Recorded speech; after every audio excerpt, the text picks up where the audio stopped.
Okay, so this tutorial is going to look at 3 genetic disorders and their patterns of inheritance. And the 3 genetic disorders that I'm going to talk about are all caused by one faulty allele of a gene. So first of all, cystic fibrosis is caused by a faulty recessive allele. So it's often called a recessive disorder. Let's think about the notation that we can use here. We're just going to use the letters F for fibrosis. It doesn't really matter which letters you use, but a capital F in this case will be the dominant allele. A capital letter is always the dominant allele. And in this case, it signifies healthy. So the dominant allele does not cause the disease. It's healthy allele. The lowercase f is the recessive allele, and that does cause, in this case, it does cause the disease. So I'll put CF in brackets there, cystic fibrosis.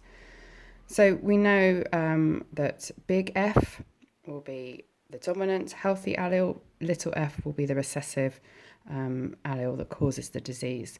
So if we think about the different combinations of these 2 alleles that a person could have, it might be big F, in which case that would be homozygous for the dominant allele. And if a person had 2 versions of this allele, the dominant allele, they would be healthy. They would not have cystic fibrosis. If a person had one of each allele, a dominant and a recessive, we call that heterozygous, having one of each allele, and they would still be healthy because, let's just write that down, because they have a dominant version of the allele which actually masks the effect of the recessive allele. If they had 2 versions of the recessive allele, they would be homozygous again, because that means they've got 2 versions of the same allele, but this time it would be for the recessive allele. And in this case, because there's no dominant version of the allele to mask the effect of these recessive alleles, they would have cystic fibrosis. Okay, so out of all the different combinations of big F and little f that you can get, only this one is the one that would give a person cystic fibrosis. So with that in mind, we can ask the question, what is the probability that 2 heterozygous parents, that's this genotype, will have a child with the condition, cystic fibrosis in this case? So what we're going to do eventually is we're going to use one of these, which is called a Punnett square, so-called because it's named after the person who first used them. And what they're really useful in being able to write down the parents' gametes genotypes and then recombine those alleles so that you can find out the genotypes of the offspring. So, for instance, here you would have your parent 1 gamete in here and here, and then along here you would have your parent 2 gamete genotypes in there and there, and then in these squares you would recombine what the gametes would be to simulate, if you like, the fertilization process. So if this gamete, say if it was the father's sperm, fertilized the mother's egg, what would be the genotype of the resulting offspring? So we'll have a look at that in a minute. We'll come back to that in a second. But let's just have a quick recap. When a cell divides by meiosis, it forms gametes. That's how gametes are formed. Gametes like sperm and eggs. So what happens is the cell in the germinal epithelium, in the ovaries or the testes of a woman or a man, divides. Its cell starts with a pair of chromosomes, just like all the other cells in the body.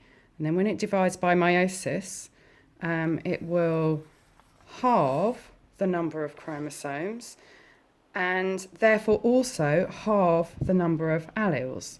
So if we just, I don't know if you can see here, this is actually the cell of a heterozygous parent because it's got a dominant allele and a recessive allele.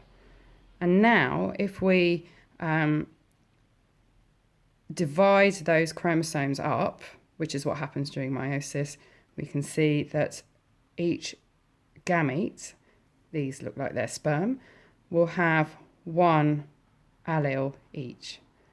So this one's got the big F as it happens, and this one's got the little f. So this one's got the dominant, this one's got the recessive. Okay, so with that in mind, we can use our Punnett square now. Okay, so our parent one, let's say this is the father. The gametes are going to have one of each allele. So we put one letter in each of these spaces here. And because the parent was heterozygous, we know that the gametes are going to have big F or little f. Let's say this is the mother. The mother is also heterozygous according to our question. So we know that her eggs will either have big F or little f. And now we can use the rest of the squares in the Punnett square to recombine our alleles. Okay, so when this sperm meets this egg, the resulting zygote will have two big Fs. It will be homozygous for the dominant feature. When this sperm meets that egg, the resulting offspring, the resulting zygote and offspring will be heterozygous. It will have a big F and a little f. And the same if we recombine these ones, this sperm and this egg, we've got a heterozygous offspring. And now if we recombine these, we've got a little f and a little f. This individual, as we saw up here, will have cystic fibrosis. So we can use this Punnett square now to answer this question. What's the probability that two heterozygous parents, there's our heterozygous parents, will have a child with the condition? There's the child with the condition. And the probability, we can present it as a percentage, will be 1 in 4. So there's our 4 possibilities. There's the 1 with the condition, or 25%.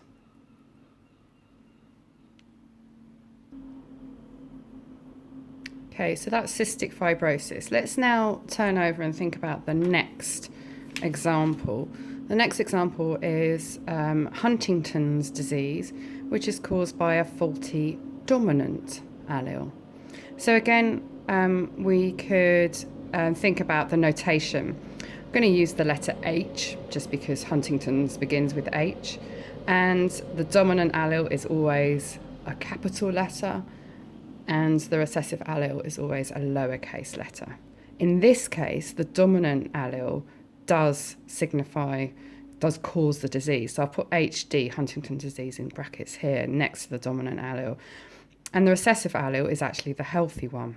Okay, so let's have a think about what all the possible different combinations of these alleles could be for individuals.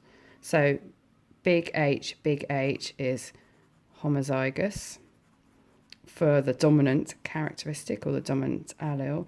And in this case, because the disease is caused by a faulty dominant allele, we know that this person is going to have the disease, will have the condition, which is Huntington's disease in this case. In this case, this person is heterozygous because they have a dominant allele and a recessive allele, one of each. And this person will also have the condition. Let's just think about why that is, write that in. If we look back up at the title here, Huntington's disease is caused by a faulty dominant allele. There's the dominant allele. Okay, so they've got a recessive allele as well, but that's being masked by the effect of the dominant allele. So they will have the condition. In this case, a homozygous for the recessive feature, homozygous, and in this case it's for the recessive allele, because if we just go back here, because the recessive allele doesn't cause the disease, this person will be healthy, or they won't have Huntington's disease. Okay, So let's ask a question and see if we can solve it using the Punnett square like we did with the last problem. So the problem here is, what is the probability that two heterozygous parents will have a child with Huntington's disease? So let's have a look at using our Punnett square. So remember that this is parent 1, and this will be the parent 1 gametes that go here and here. This is parent 2, and this will be the parent 2's gametes that go here and here. And remember from the previous example that the gametes have only one allele each, so there'll be one letter here and one letter here. So the problem is asking us about two heterozygous parents. So that means they've got to have one of each allele. So a big H, a little h.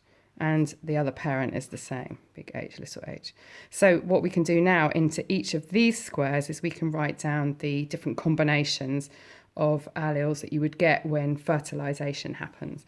So these boxes here, these 4 boxes here, represent the genotypes of the resulting offspring. Big H, big H, big H, and little h, big H and little h, and a little h and little h. So now let's just think about, we've done our recombination. Let's just think about answering this question. What's the probability that two heterozygous parents will have a child with Huntington's disease? And because Huntington's disease is caused by a dominant allele, we need to find any genotype, any offspring genotype that has the dominant allele, either 1 there or 2 dominant alleles. So actually we've got 3 out of 4 of the children that they might have possibly might have Huntington's. They might not. They might all, by luck, have children with this genotype. But the probability of them having a child with Huntington's is relatively high. So that's 75%. So that's the second disease, second example. Let's have a think about the third example now. The third example is haemophilia. So haemophilia is also caused by a faulty recessive allele like cystic fibrosis, but it's different because haemophilia is a sex-linked disorder, and that doesn't mean that it's linked to your gender. It just means that the gene that causes the disease is found on the sex chromosomes. So I've drawn here a set of chromosomes from a person, and you can see that they're in pairs, of course, because this person is diploid, which just means that they have pairs of chromosomes, one from your father, one from your mother. Okay, so you can see that the pairs of chromosomes 1 to 22 are all homologous. Do you remember that word from a previous tutorial? Homologous just means that they're the same as each other. So these two are the same size, they carry the same genes in the same order, and so on. They're all the same. Okay. Chromosome number 23 is a little bit different. It either consists of 2 X chromosomes if you are a female, or an X and a Y chromosome if you are a male. So these are your sex chromosomes. And there are all sorts of genes that are found on the sex chromosomes, and they're usually found on the X chromosome because the X chromosome is so much larger than the Y chromosome. So, okay. So the gene that is that causes haemophilia, if you have a faulty recessive version of this, it's found on the X chromosome. So females will have 2 copies of this particular gene, and males will have 1 copy. Okay, so that's the background. Sex chromosomes are either 2 X's if you're female, or an X and a Y if you're male. So let's have a look at that in a little bit more detail before we have a go at answering a question about it. So in females, I've drawn the X chromosomes a little bit bigger here, and I've drawn in the gene that codes for the blood clotting factor, which is faulty in haemophilia. Okay, so in this case, because females have 2 X chromosomes, they will have 2 copies of this gene. Okay, they're sex linked because they're on the sex chromosomes. Okay, in males, let's have just a quick look at this picture that I've done here. In males, there's the gene on the, let's just write in, that's the X and that's the Y. On the X chromosome, the males have one of the gene because the gene is found on the X chromosome, but because they have a Y chromosome, which is very, very small, there's this region here on the Y chromosome, which is missing on the Y chromosome. We call this the non-homologous region of the X chromosome. So this bit of the X chromosome doesn't have a matching bit on the Y chromosome. So this gene is absent on the Y chromosome. So let's just think about all of the different combinations of alleles that you could get in males and females. So in females, you could get, now we're going to write the X chromosomes in because the alleles are found on the X chromosomes. And I'm going to use the letter H because it stands for haemophilia. I'm going to put the letter H next to the X chromosome. So we could have a female having 2 dominant versions. Yeah, she is homozygous for the dominant version, and because the condition is caused by a recessive allele, she's not going to have the condition. She's healthy because she has the dominant alleles. Okay, let's think of all the other combinations that we could have with the X chromosome. So write down the 2 X chromosomes again. And this time oh crikey, big mistake. This time, ignore that. This time she might have a dominant version and a recessive version. So she is heterozygous.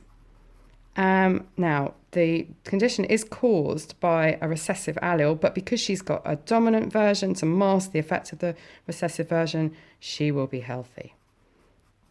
Okay, there's another combination that we could get with the X chromosomes. Let's write down the X chromosomes. She could have 2 copies of the recessive allele. She is homozygous, again, for the recessive allele this time.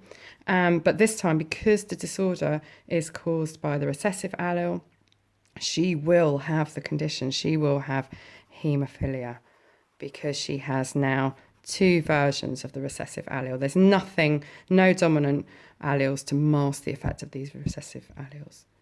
Okay, so that's all the different combinations that of alleles that females could have. Now let's look at males. Let's look at writing down their different combinations of alleles. So this time males have X and Y, but because there's no allele on the Y chromosome, we don't write anything next to the Y chromosome. It stays just as a Y.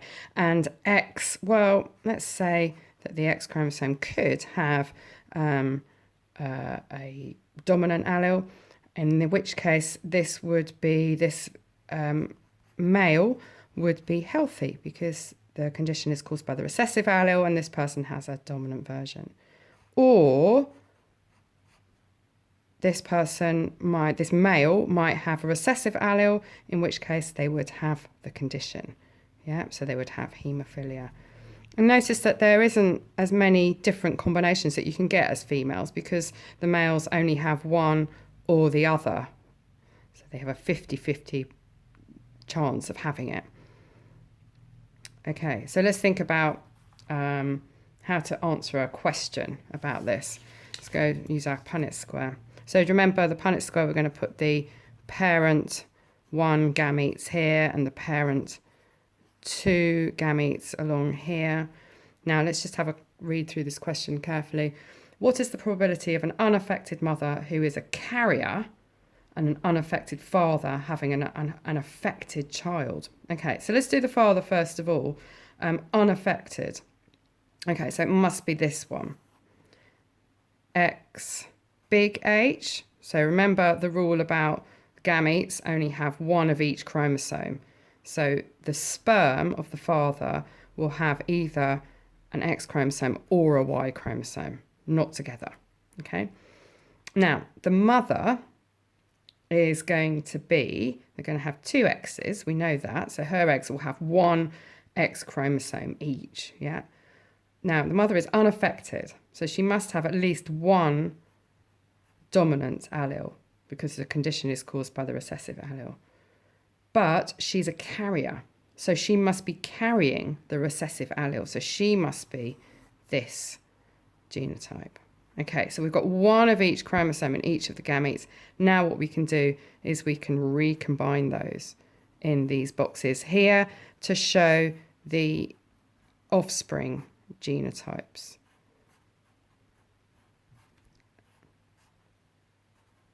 Okay, I hope I didn't go too fast there. Okay, so this is a female. This child is a female without the condition. This child is a female without the condition. This child is a male without the condition because they have the dominant allele. And this child is a male with the condition because they have the recessive allele, one copy. So to answer the question, what's the probability of a carrier mother and an unaffected father having an affected child?